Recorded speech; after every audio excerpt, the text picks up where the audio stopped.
Ross coming live from Pecnic and Schaefer, 1005 West Beach Street in Long Beach.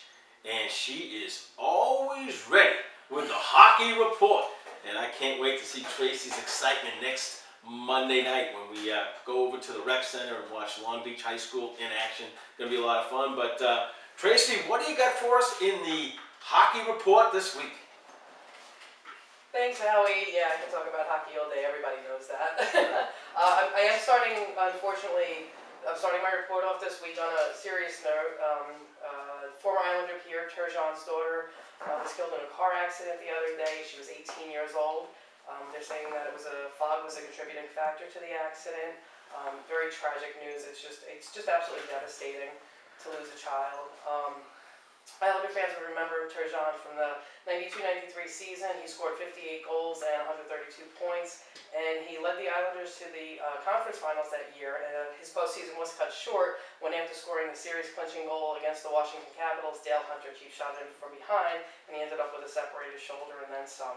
But our heartfelt sympathies go out to the Turgeon family, and hope they get through this tragedy. So that's the serious note that I unfortunately start out on. Big news, well, not big news, but local news in hockey today. The Islanders traded James Wisniewski to Montreal. In return, they get a compensatory second-round pick in 2011, a conditional fifth-round pick in 2012. I haven't had time to digest this just yet, so I have no opinion on it. Wisniewski was the leading defenseman on the Islanders in points. He had 21. I believe he was on a 6-game point streak for the Islanders. I haven't made sense of it just yet. James Wisniewski, most of you will remember as the guy who made the obscene gesture at Sean Avery, and that's how he'll always be remembered and loved here on Long Island. So, coming up tomorrow night, we have the Pittsburgh Penguins. Of course, they're playing in the Winter Classic on Saturday. We'll get into that in just a little while.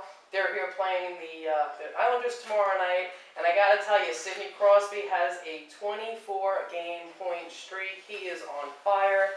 The last game against Ottawa, it was a little tense. He waited until the very end of the game, 3 minutes, 22 seconds remaining, before he scored his 30th goal of the season. Now, in the past 24 games, I'm going to put this into perspective for our listeners out there, just how amazing this is. He has 46 points in 24 games. The New Jersey Devils don't have as many points that Crosby has in that amount of games. The entire hockey team does not have that many points. He's contributed to more goals than the entire New Jersey Devils team. That is how amazing this guy is. Now, my friends, they give him a little, nonsense just because, he is who he is. They're Islander fans, they're Ranger fans, they're here, they're there. And they say, we wouldn't want him on our team. And I look at my friends and I'm like, you lie like a rug. Anybody would want this guy on their team. He's an amazing player. I'm looking forward. I'll be at the game tomorrow night again. I'm looking forward to being there. Everybody knows I have a little bit of a soft spot for the Islanders, but I would like to see him continue his point streak and be there to see it happen. He does have another 27 games to go to tie Wayne Gretzky's record, so we'll see how that goes for our friend Sidney Crosby. And yes, folks, it's finally here, the Winter Classic. I love the Winter Classic. It's become my absolute favorite tradition every year is to watch the Winter Classic. Last year, my brother calls me up, and he says, do you want to come over New Year's Day, spend time with, the kids and my wife and my sister and her kids were going over? And I said, only if I can watch the Winter Classic. If I can't watch the Classic, I'll be there. He says, well, you have to fight my 4-year-old son for the TV. And I tell you, I fought the child and I won. Because I'm watching this Winter Classic no matter what. I don't know if you've been following this 24/7 on HBO, as I've been saying you should, but it's been absolutely wonderful watching. Last week on 24/7, we saw the Penguins' winning streak come to an end in 12 games. We saw the Capitals' losing streak come to an end in 8 games. We got a peek inside the home of Capital star Alexander Ovechkin and the Penguins' head coach Dan Bylsma. We also learned that Bruce Boudreau, who's absolutely an adorable man and looks so grandfatherly, has one of the filthiest potty mouths ever. But you have to love it. He hates losing. He's a very passionate guy, and he's not afraid to show it. And you got to give him credit. His team wasn't really doing what he wanted them to do, and he vocalized his displeasure. So you got to tune in tomorrow night, Episode 3, 24/7 NHL Road to the Winter Classic. That's tomorrow night on HBO, 10 p.m. And then, of course, Saturday is the big game. Now, we have to talk a little bit about the big game. Every year, New Year's Day, the NHL puts on an outdoor game. Last year, we had Philadelphia, Boston. Boston won that game. That was a lot of fun to watch. The year before, we had Chicago, Detroit. The year before that was Pittsburgh, Buffalo. No, I'm losing my mind. But anyway, it's again this year. And this year, of course, we have the Washington Capitals and the Pittsburgh Penguins. Tonight, in honor of the Winter Classic, I am wearing my Washington Capitals jersey. I don't own a Pittsburgh Penguins jersey because I have a rule that I can't buy a hockey jersey unless I go to the arena. And I haven't been to a game in Pittsburgh yet because they're always sold out. They're actually, for the Winter Classic this Saturday, I don't know where I'm watching it, so if anybody's having a party, let me know. I'll be there. But they are a little concerned about the weather. They're calling for rain, increasing temperatures up into possibly the 50s. And it's not so much Dan Craig, the ice guru, as they call him. He's not so much concerned about the rising temperatures as he is about the rain. Because if the rain hits the ice, it's going to freeze almost immediately on impact. It's going to cause an uneven ice surface, and it'll cause danger for the players, and it'll be very difficult to play the game. So be aware that the game is scheduled to start at 1 p.m. on Saturday. It could be postponed to later in the day, even possibly the next day. But if conditions are not welcome, then they may actually postpone the game and not play it at all on New Year's Day. We're hoping they do. Just be ready, sit around, watch, recover from the night before, put on NBC, watch the Winter Classic. And that's what I'm going to be doing on Saturday, and I hope you enjoy it. That's the hockey report this week. Watch hockey, or you're not my friend. There's Howie. Chase, I just want to do a follow-up. Good friend of mine is a huge Devils fan, and they fired McLean, and they rehired Jacques Lemaire for the third time. And the question is, I got to ask you, did the Devils wait too long to rehire Lemaire, because it was an absolute disaster with McLean as coach? So, in your opinion, did the Devils wait too long? I'm not sure. Well, yes, I do, but honestly, I don't think Lemaire is the right choice for the team that they have right now. Their defense has been horribly sloppy lately, but honestly, we saw what happened with Lemaire out when he had Gaborik in Minnesota. He has a very defensive-minded way of coaching. With the trapping and in the neutral zone and that whole thing. So I think, when you're having a player like Kovalchuk who's struggling to score goals, and you do want a coach who can help clean up the defensive end, but by the same token, you want to make sure you have a coach who can appreciate a player of Kovalchuk's skill or Gaborik's skill and have these goal scorers on the team. Yes, they waited too long, but they made I'm going to go and say that they made the wrong decision of bringing back Lemaire, because they became an offensive team over the past couple of seasons, and I really enjoyed that. Like I say, with Kovalchuk in the mix now, I think he's going to get kind of lost in Lemaire's system, same as Gaborik did out in Minnesota. So the Devils actually own last place all of themselves now. The Islanders went on a little bit of a winning streak there, won 3 games. So the New Jersey Devils sitting at the bottom of the bottom of the league with 20 points. Yes, they waited too long, but we'll see what happens. Anything can turn around. But Lemaire just didn't sit right with me. Okay, I got you. All right. Just want to repeat it again. Next week we will be at Just Wing It, 18 East Park Avenue, and we're doing a fundraiser. It's going to be a wing eating contest between Gavin Enright's athletes against the musicians and the drama kids that is going to be coached and captained by Jennifer Zarate. So it's going to be a great event, and all the money from next week's fundraiser at Just Wing It is going to go to the Felicia Wilson family.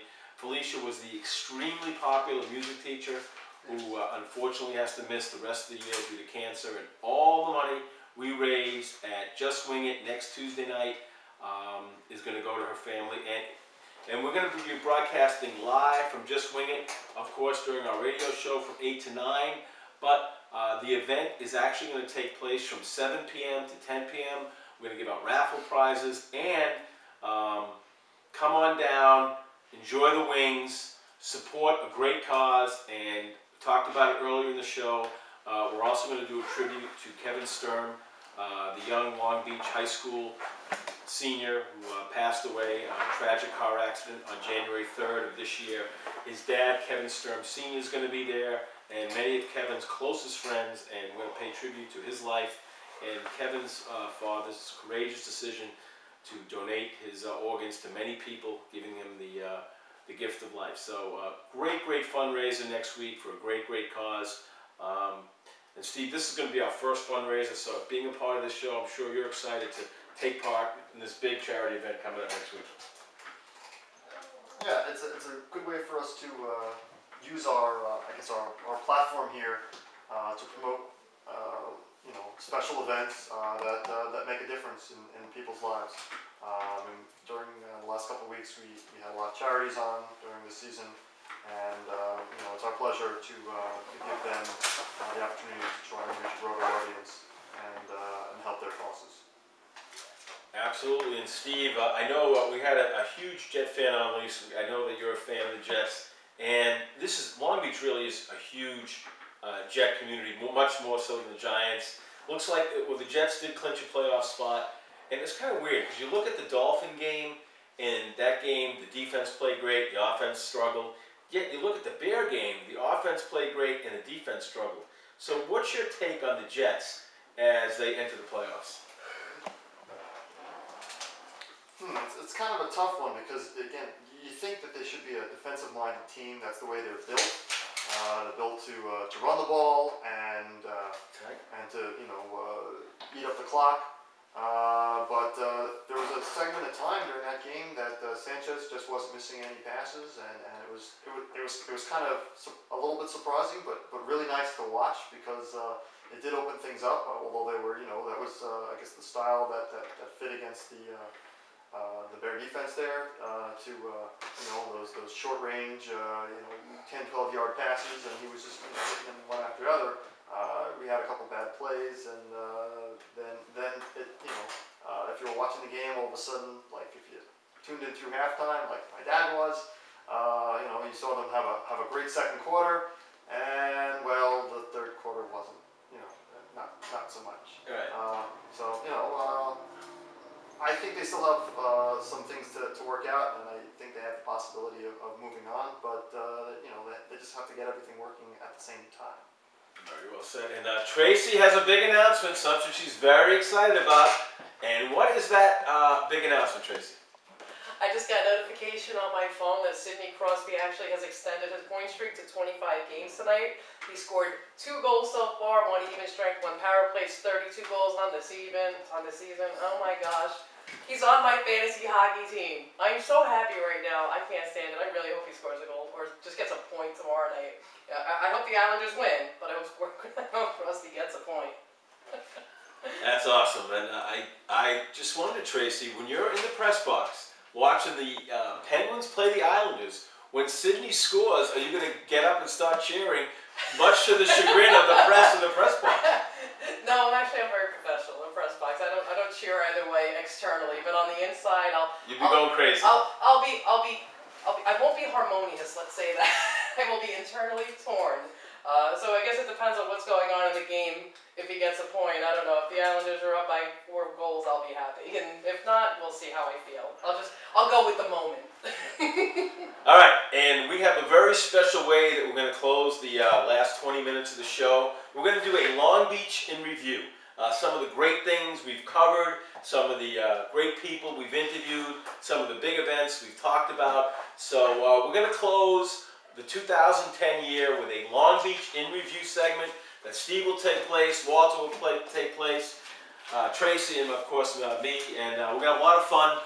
So stay tuned for Long Beach in review, our final segment. This is Halftime Howie. This is Broadcasting on the Beach.